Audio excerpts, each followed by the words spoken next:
नमस्कार, मंडल news bulletin में आपका स्वागत है। आइए पेश करते हैं आज के प्रमुख व मुख्य समाचार। मुख्यमंत्री देवेंद्र फडणवीस के नेतृत्व में राज्य मंत्रिमंडल की अहम बैठक में महायुति सरकार ने 4 महत्वपूर्ण निर्णय लिए हैं। इन फैसलों का सीधा असर शहरी स्थानीय निकायों और ग्राम प्रशासन, स्वास्थ्य सेवाओं और सांस्कृतिक विरासत से जुड़े कार्यों पर पड़ेगा। राज्य मंत्रिमंडल के ये निर्णय प्रशासनिक मजबूती और व्यवस्था में सुधार की दिशा में अहम माने जा रहे हैं। जानकारी के मुताबिक कैबिनेट बैठक में महाराष्ट्र नगर परिषद, नगर पंचायत एवं औद्योगिक नागरी अभियान 1965 में संशोधन का निर्णय लिया गया। इसके तहत नगर परिषद और नगर पंचायत के सीधे निर्वाचन अध्यक्ष को सदस्यता और मतदान का अधिकार दिया जाएगा। इस संशोधन के लिए सरकार द्वारा अध्यादेश जारी किया जाएगा। यह निर्णय नगर विकास विभाग की ओर से लिया गया है। अमरावती महानगर पालिका में उतरने की तैयारी कर रहे प्रत्याशियों के लिए सबसे बड़ी परीक्षा नामांकन के रूप में सामने आ गई है। नामांकन प्रक्रिया शुरू होते ही स्पष्ट हो गया है कि चुनाव लड़ना अब केवल राजनीतिक ताकत या समर्थन का मामला नहीं रहा, बल्कि दर्जनों दस्तावेजों और हलफनामों की जटिल प्रक्रिया से गुजरना अनिवार्य हो गया है। प्रत्याशियों को नामांकन के पहले ही चरण में प्रशासनिक कसौटी पर खरा उतरना पड़ रहा है। बता दें कि चुनाव आयोग के दिशा निर्देशों के अनुसार प्रत्याशी को अपने चरित्र, आय, अचल संपत्ति और आर्थिक स्थिति का पूरा ब्यौरा देना होगा। इसके साथ ही स्वयं पर दर्ज आपराधिक प्रकरणों, न्यायालयों में प्रलंबित मुकदमों और किसी भी दोष सिद्धि की जानकारी हलफनामे में देना अनिवार्य किया गया है। गलत या अधूरी जानकारी देने पर नामांकन निरस्त होने की चेतावनी भी दी गई है। नामांकन के दौरान कर्ज, बैंक ऋण, मौजूदा बैंक बैलेंस के साथ साथ किसी भी भागीदारी फर्म, करारनामा या अनुबंध से जुड़े होने की स्थिति में उसका भी खुलासा होगा। प्रत्याशियों को यह भी बताना होगा कि उसके पास स्वतंत्र शौचालय है या नहीं, तथा यदि किसी प्रकार का अनधिकृत निर्माण है तो उसकी जानकारी देना भी अनिवार्य है। इसके अलावा प्रशासन ने प्रत्याशियों से संपत्ति कर और पानी के बिल का कोई बकाया नहीं होने का प्रमाण पत्र भी मांगा है। चुनावी खर्च में पारदर्शिता के लिए प्रत्याशी को मौजूदा खातों के अतिरिक्त एक अलग स्वतंत्र बैंक खाता खोलना होगा, जिससे समस्त चुनावी खर्च किया जाएगा। नामांकन प्रक्रिया में प्रत्याशियों को मतदाता सूची में दर्ज व नाम पत्ते की सटीक जानकारी, अपने संतानों की संख्या, जाति वैधता प्रमाण पत्र सहित कई व्यक्तिगत जानकारियों के शपथ पत्र जमा करने होंगे। इसके साथ ही प्रत्याशी तथा उनके निर्वाचन प्रतिनिधि के फोटो और हस्ताक्षर भी नामांकन पत्रों के साथ संलग्न किए जाएंगे। नामांकन पत्र प्रस्तुत करने की क्लिष्ट प्रक्रिया तथा इसकी वजह से इच्छुक दावेदारों को होने वाली संभावित तकलीफों को ध्यान में रखते हुए सभी राजनीतिक दलों ने अपने इच्छुक दावेदारों की सहायता के लिए अपने अपने कार्यालय में हेल्प डेस्क के तौर पर सहायता कक्ष शुरू किए हैं, जहां पर अपनी अपनी पार्टियों के इच्छुक दावेदारों को नामांकन पत्र में भरे जाने वाले ब्यौरे व आंकड़ों के साथ ही नामांकन पत्र के साथ जोड़े जाने वाले दस्तावेजों के बारे में जानकारी देने के साथ ही आवश्यक मार्गदर्शन भी किया जा रहा है। करीब 4 वर्ष के विलंब के बाद आगामी 15 जनवरी 2026 को होने जा रहे मनपा चुनाव की नामांकन प्रक्रिया शुरू होने के बाद आज दूसरे दिन बुधवार 24 दिसंबर को 439 इच्छुकों ने 794 नामांकन उठाए। पहले दिन मनपा के 22 प्रभागों के इच्छुक 1026 उम्मीदवारों ने नामांकन उठाए थे। इसी तरह दूसरे दिन तक कुल 1820 नामांकन उठाए जा चुके हैं। आज दूसरे दिन जोन क्रमांक 6 में प्रभाग क्रमांक ड से 1 और जोन क्रमांक 4 में प्रभाग क्रमांक 4ब से 1 ऐसे कुल 2 नामांकन दाखिल हुए। इन उम्मीदवारों का नाम अब्दुल रफीक, अब्दुल रजाक और हमीदा बी शेख अफजल है। समूचे राज्य भर में चर्चित रहने वाली चिखलदरा नगर परिषद में कांग्रेस ने नगराध्यक्ष पद पर जीत हासिल करने के साथ ही बहुमत के साथ नगर पंचायत की सत्ता प्राप्त की, जिसके बाद कांग्रेस की ओर से किए गए विजयी जल्लोष में कांग्रेसी सांसद बलवंत वानखड़े द्वारा जमकर नृत्य किया गया, जिसका वीडियो सोशल मीडिया पर भी वायरल हुआ। परंतु अब इसी मुद्दे को लेकर सांसद बलवंत वानखड़े व विधायक रवि राणा के बीच जमकर जुबानी जंग चल रही है। बता दें कि सांसद बलवंत वानखड़े के नृत्य का वीडियो वायरल होने के बाद विधायक रवि राणा ने दावा किया था कि चिखलदरा नगर पंचायत में कांग्रेस की टिकट पर चुने गए सभी सदस्य उनके यानी राणा के ही समर्थक है। अंततः सांसद वानखड़े को इस तरह से ब्रेक डांस करने की जरूरत नहीं, जिस पर पलटवार करते हुए सांसद बलवंत वानखड़े ने कहा कि चिखलदरा की जनता ने अपने जनादेश के जरिए विधायक राणा का मुंह काला कर दिया। ऐसे में विधायक राणा ने अब सुधर जाना चाहिए, बचपना छोड़ देना चाहिए। ऐसे में कहा जा सकता है कि भले ही प्राकृतिक मौसम के लिहाज से इस समय चिखलदरा में वातावरण बेहद सर्द है, लेकिन लेकिन कड़ाके की ठंड वाले वातावरण के बीच क्षेत्र का राजनीतिक वातावरण जमकर गरमाया हुआ है। वहीं इस पूरे मामले को लेकर अपनी प्रतिक्रिया देते हुए पूर्व मंत्री यशोमती ठाकुर ने कहा कि चिखलदरा नगर परिषद में जनता ने कांग्रेस के पक्ष में अपना जनादेश दे दिया है। अंततः अब सब विपक्षी दलों ने कांग्रेस के लोगों को बदनाम करना बंद कर देना चाहिए। विशेष तौर पर भाजपा ने बेवजह की बातों को तूल देने के बजाय विकास कामों के लिए साथ आना चाहिए और पर्यटन नगरी चिखलदरा का सही मायने में विकास भी करना चाहिए।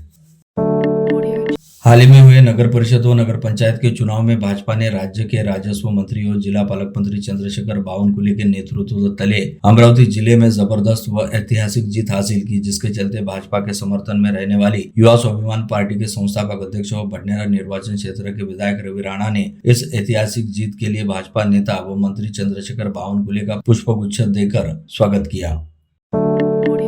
अंजनगांव सूर्य नगर परिषद में भारतीय जनता पार्टी को मिली शानदार सफलता के बाद नवनिर्वाचित नगराध्यक्ष अविनाश गायगोले सहित भाजपा के सभी विजयी पार्षदों ने भाजपा नेत्री व पूर्व सांसद नवनीत राणा के निवास स्थान पहुंचकर सदिच्छा भेंट की। इस अवसर पर पूर्व सांसद नवनीत राणा ने नगराध्यक्ष अविनाश गायगोले तथा सभी पार्षदों का पुष्पगुच्छ देकर स्वागत किया। उन्होंने विश्वास व्यक्त किया कि नगर परिषद में भाजपा के माध्यम से जनहितकारी कार्यों को प्राथमिकता दी जाएगी।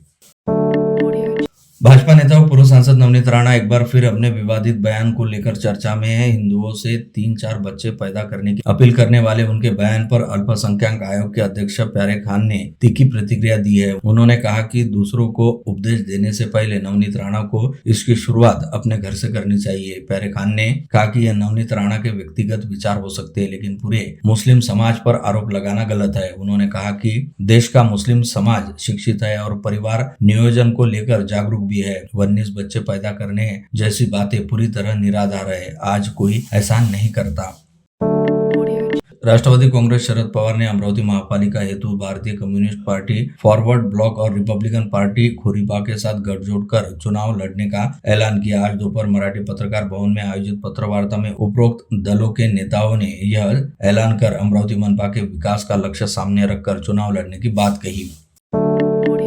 विधायक रवि राणा के नेतृत्व वाली युवा स्वाभिमान पार्टी के शहर जिलाध्यक्ष संजय हिंगासपुरे ने दावा किया कि उनकी पार्टी के पास महापालिका चुनाव लड़ने के इच्छुकों की कतार लगी है। 472 फॉर्म उठाए गए। युवा स्वाभिमान की मजबूत स्थिति की वजह से पार्टी में कांग्रेस, शिवसेना, उबाटा और अन्य दलों के नेताओं का जोरदार इनकमिंग जारी रहने का दावा उन्होंने किया। हिंगासपुरे अमरावती मंडल से खास बातचीत कर रहे थे। उन्होंने मनपा चुनाव संबंधी विविध बातों पर इस समय चर्चा की और बीजेपी के साथ चल रहे राज्यव्यापी गठबंधन को मनपा चुनाव में जारी रखने संबंधी वार्तालाप शुरू रहने का दावा कर बताया कि वाईएफसी ने 20 से 15 सीट बीजेपी शिवसेना के साथ गठजोड़ में मांगी है।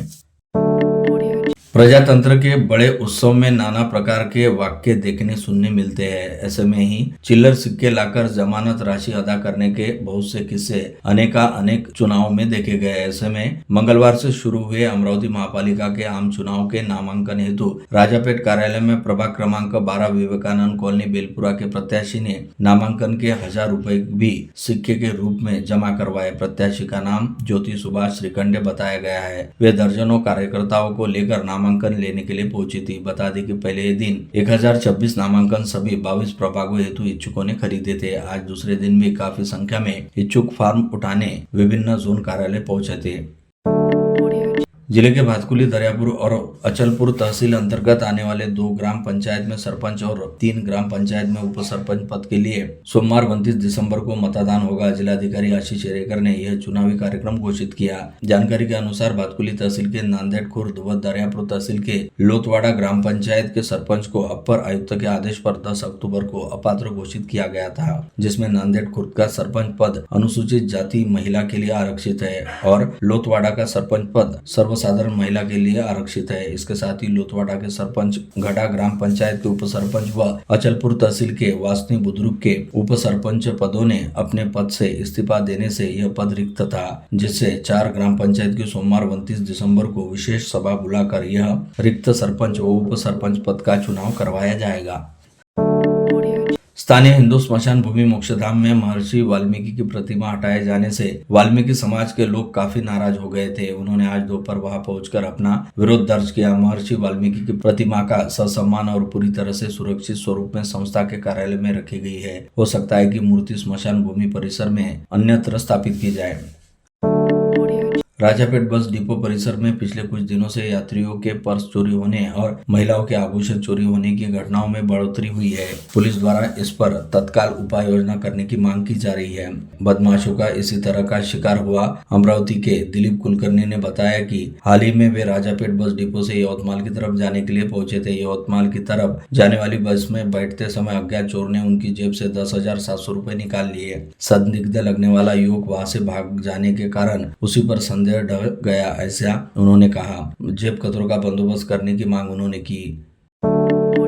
ब्रिटेन सहित अनेक शहरों में अमृत कला की एग्जीबिशन अमरावती अमृत चित्रों की अनूठी कलाकार रजनी अंबादे ने अमरावती में अपने जड़े होने से यहाँ के होनहार कलाकारों को प्लेटफॉर्म देने और सभी प्रकार के गाइड करने सहित कला को प्रोत्साहन देने द अंबादास खोपरागढ़े आर्ट फाउंडेशन की आर्ट गैलरी स्थापित करने की तैयारी दर्शाई है। उन्होंने कहा कि अमरावती में भी प्रतिभाशाली लोग हैं, उनकी कला को निखारने आर्थिक सहित सभी प्रकार के सहयोग व मार्गदर्शन हेतु वे तैयार है। आर्टिस्ट अंदाबे अमरावती मंडल से खास बातचीत कर रही थी। फिलहाल पुणे में स्थित Lions club of Pune supreme की सचिव के रूप में कार्यरत रजनी अंबादे पीडीएमसी में जयपुर फूड वितरण के कार्यक्रम हेतु पधारी है। उस समय अमरावती मंडल से उन्होंने वार्तालाप किया। श्री गणेशदास राठी छात्रालय समिति ने अपने अमृत महोत्सव के तहत एक बड़ा ब्लड डोनेशन वीक ऑर्गेनाइज किया है। इस पहल का मकसद कम से कम 750 यूनिट ब्लड इकट्ठा करना है। शहर के नागरिकों, माता पिता, स्टूडेंट्स, युवाओं और महिलाओं को इस कैंपेन में हिस्सा लेने के लिए बुलाया गया था। ब्लड डोनेशन वीक का उद्घाटन 22 दिसंबर को श्रीमती केशरबाई लावटी कॉलेज में हुआ। इस शिविर के अंतर्गत 23 दिसंबर तक कुल 253 मतदाताओं ने रक्तदान किया। धामनगांव रेलवे में विदर्भ की प्राचीन एवं प्रतिष्ठित शैक्षणिक संस्थाओं में शामिल 111 वर्ष का गौरवशाली इतिहास रखने वाली धामनगांव एजुकेशन सोसाइटी की नवीन कार्यकारिणी का गठन हाल ही में संपन्न हुआ। सर्वसम्मति से संस्था के अध्यक्ष पद पर पुनः शरद महावीर प्रसाद अग्रवाल का चयन किया गया। भूतपूर्व प्रधानमंत्री अटल बिहारी वाजपेयी के जयंती के उपलक्ष्य में गुरुवार 25 दिसंबर की तड़के 5:45 बजे राज्य स्तरीय हाफ मैराथन अटल दौड़ का आयोजन गुरुकुल बहुउद्देशीय शिक्षा संस्था तथा जिला संगठन ने मिलकर किया। 25 दिसंबर को शहर में राज्य स्तरीय दौड़ हाफ मैराथन का आयोजन किया गया। अब राज्य भर के 2115 धावकों ने पंजीयन किया। राज्य स्तरीय अटल दौड़ को हरी झंडी दिखाने के लिए राज्य के राजस्व मंत्री तथा जिले के पालक मंत्री चंद्रशेखर बावनकुले को आमंत्रण दिया है। जानकारी तुषार भारती ने दी है।